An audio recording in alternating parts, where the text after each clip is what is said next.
Hello students, nice to see you again. Welcome to this second class of strategic management.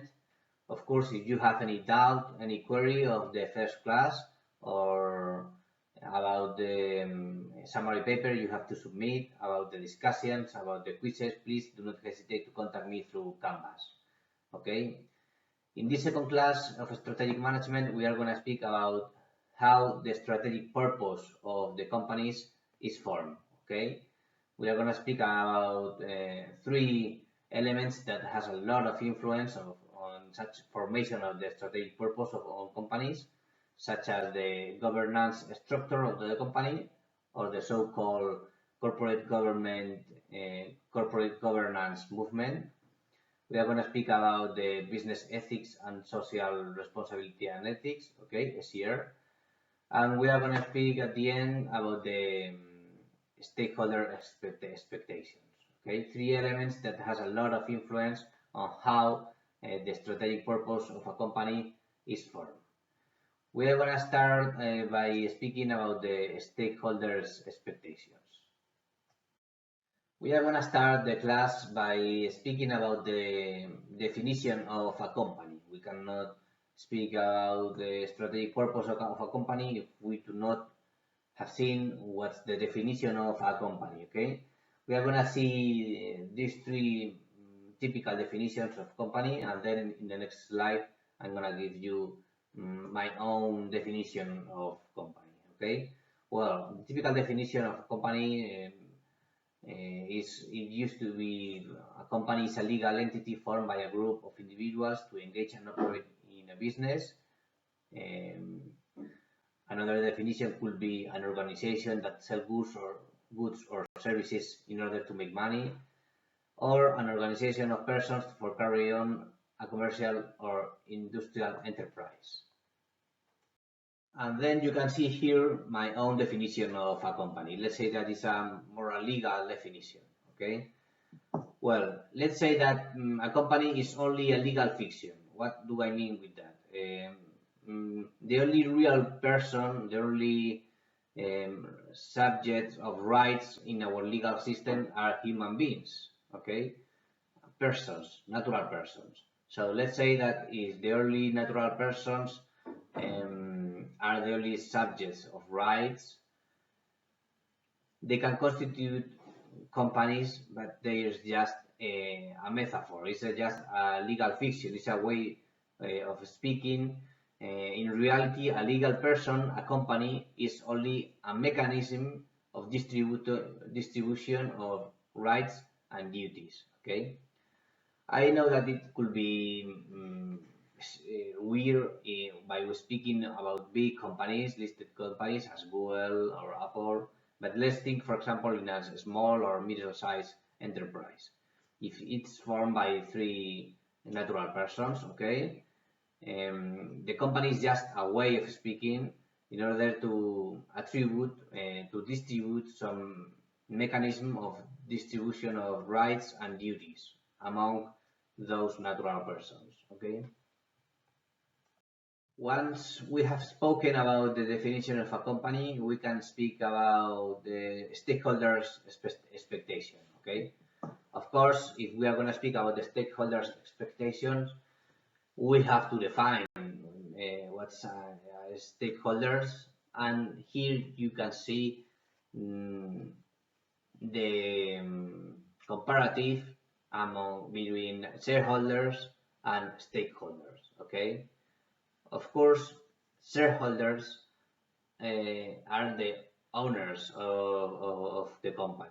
Okay, you can see here a business owner chart, for example, in which there are three natural persons that owns the company. You can see natural person 1, who has the 25% of shares, natural person 2, 25% of the shares, and natural person 3, who owns 50% of the shares, okay? And those three persons have the 100% of Xplornet, okay? And then Xplornet, once upon a time, decided, for example, to create a new company, Xplornet Wireless Inc., okay?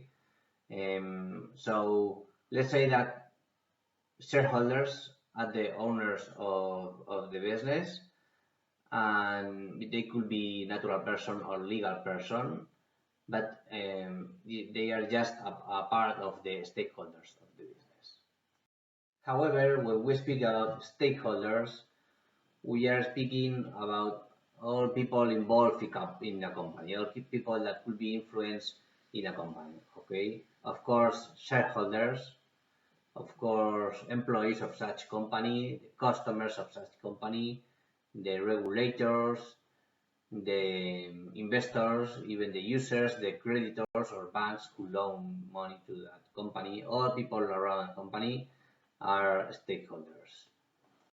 Of course, shareholders and stakeholders, they have their own objectives, they have their own ways, their own paths, and a lot of times this can create conflicts in a company. Okay, here you can read a definition, 3 definitions of stakeholders. The most typical one is the one given by Freeman, who discussed that stakeholders in any group or individual who can affect or is affected by the achievement of the organization's objectives. Okay. Another definition says that stakeholders is any individual, group, or institution who is affected by a project in a positive or negative way, or any individual, group, or institution that has interest in the project. Okay. And the last definition states that stakeholders are individuals and groups who can affect the firm's vision and mission, are affected by the strategic outcomes achieved, and have enforceable claims on the firm's performance. Okay. For me, the most accurate definition is the first one, the one given by Freeman in 1984, who states the stakeholders theory. Okay. This is a very, very important theory in strategic management, the stakeholders theory. And as we can listen directly to him, we are gonna listen a brief video of Freeman speaking about the stakeholders theory.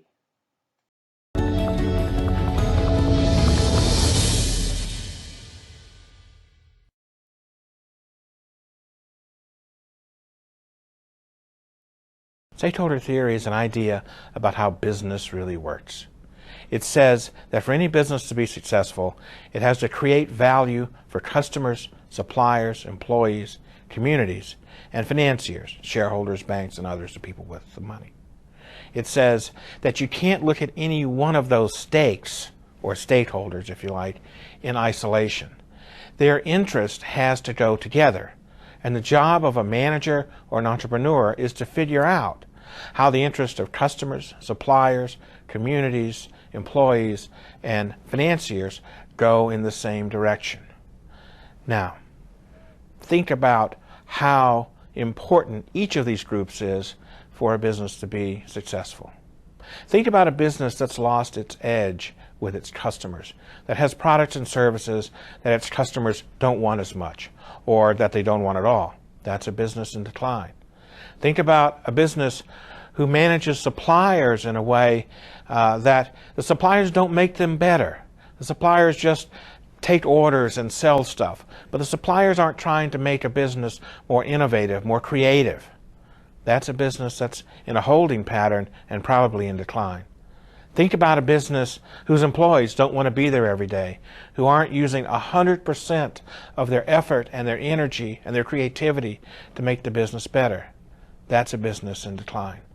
Think about a business that's not a good citizen in the community, that routinely ignores or violates local custom and law, that doesn't pay attention to the quality of life in the community, doesn't pay attention to issues of corporate responsibility, of sustainability, of its effects on civil society. That's a business that's soon to be regulated into decline. And think about a business that doesn't create value, doesn't create profits for its financiers, its shareholders, banks, and others. That's a business in decline. So stakeholder theory is the idea that each one of these groups is important to the success of a business, and figuring out where their interests go in the same direction is what the managerial task and the entrepreneurial task is all about. Stakeholder theory says if you just focus on financiers, you miss what makes capitalism tick. What makes capitalism tick is that shareholders and financiers, customers, suppliers, employees, communities can together create something that no one of them can create alone. Once we have listened the stakeholder theory of Edward Freeman, we are going to speak about some categorization of the stakeholders. Okay, the most typical categorization is the ones who divide the stakeholders into internal stakeholders and external stakeholders. Okay, as internal stakeholders, stakeholders who belong to the company, within the company, inside the company, we can, for example, see the founder of the company, the board of directors, the CEO of the company, the non-executive directors, the shareholders, of course, the managers of a company, the employees, or the family members in case we are speaking of a family business. Okay. And external stakeholders of a company, we can see the customers, the suppliers of a company, the creditors who loan money, the unions of employees. We can see special interest groups who lobby the company. We can see the regulators, the government, or large professional bodies as the bar. Okay. So we can see the internal and external stakeholders. Once we have spoken about the internal and external stakeholders, we are going to speak about the Mendelow's matrix. Okay, the Mendelow's matrix is a tool created by Mendelow in order to categorize each stakeholders of a company depending on his or her interest in the company and his or her power to influence the company. Okay. For example, you can see here in a large company how many stakeholders are around the company. You can see here the employees, the customers, the financial community, the creditors, political groups, government, suppliers, competitors, or trade associations. Okay, and Mendelow's matrix try to categorize, it's a tool to categorize such different stakeholders depending on the interest and power of such stakeholders in the company. To explain Mendelow's matrix, it's important to understand that all stakeholders, of course, have different expectations. Is not the same the expectations that of a shareholder, maybe mainly the expectation of a shareholder in a company is to make money, and the expectations of customers who expect to have a great product or service, of the expectations of lenders or the government. Okay, we are going to read here in this chart the different expectations depending on the stakeholders. For example, the shareholders, of course, they have interest in the growth in dividend payments. They have interest in the growth in the share price. Okay, and they have interest in increasing the asset value of the company. However, suppliers have interest in the timely payment in debt. They have interest in the liquidity of the company, how many cash do the company have. They have interest in the integrity of the directors. The government, for example, they have interest in the degree of adheration of the country's laws of such company. They have interest in the taxes of the company, how the company is paying taxes within that country. They have interest in providing employment to the community, and they have interest in value for money in using public funds. Okay. However, customers, they have interest in achieve a competitive price of such product or service. They have interest in have a quality product or services, and they have interest in have guarantee in case something goes wrong. Okay. Employees, they have interest in have a job security, they have a good pay and benefits, have a good wage, good salary. They have interest to have opportunity for personal development. They have interest in promotion, for example. Or finally, lenders, they have a special interest in the financial strength of the company, the quality of management, and the ability to repay interest and capital of the company. So as you can see here, this is just a sample, an example of the dozens of stakeholders who are around a company. All different stakeholders have different interests and expectations within a company. Once we have seen the different expectations of the stakeholders, we can see here a Mendelow's matrix.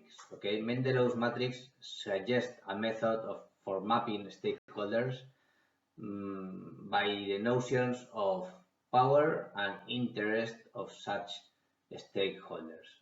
For example, stakeholders' powers refers to their actual ability to affect the company, and stakeholder interest refers to the desire to influence. Okay, depending on such two variables, Mendelow's matrix has 4 different categorization. The stakeholders with letter A, they require minimum effort for the company because they do not have any power to influence and they do not have really special interest. Let's think, for example, in a small shareholder of a listed company who just own several shares and they forget that they have the shares. They do not participate in the general shareholder meeting, and they do not participate in the management of a company. Of course, such shareholder, a minority shareholders, they have small interest and small power within the company. The letter B, they have a high interest, but they have less power. According to Mendelow's matrix, the company have to keep them informed. Letter C, keep them satisfied. Those are stakeholders who have high power within a company but less interest. And letter D, the key players, they have high interest in a company and high power. They have high ability to affect the company. Okay. And finally, you can see here some examples of the stakeholders depending on their position in the Mendelow's matrix. Okay, for example, low and low, and they could be small shareholders, as we spoken before. They could be small customers. High power and low interest, we can speak, for example, about major customers, the central government, the media. Low power and high interest, for example, we can speak about employees. They do not have real power in the company, but they do have a lot of interest. We can speak about the environmental groups, the community, okay? And high power and high interest, we can speak about the institutional investors, majority shareholders. We can speak about the local planning authorities. I would say unions because they do have a real power in the company, okay? So according to Mendelow's matrix, you have to categorize the different stakeholders of your company, and according of the letter of such stakeholders, you have to keep them informed, to keep them satisfied, or just going to require a minimum effort of the company.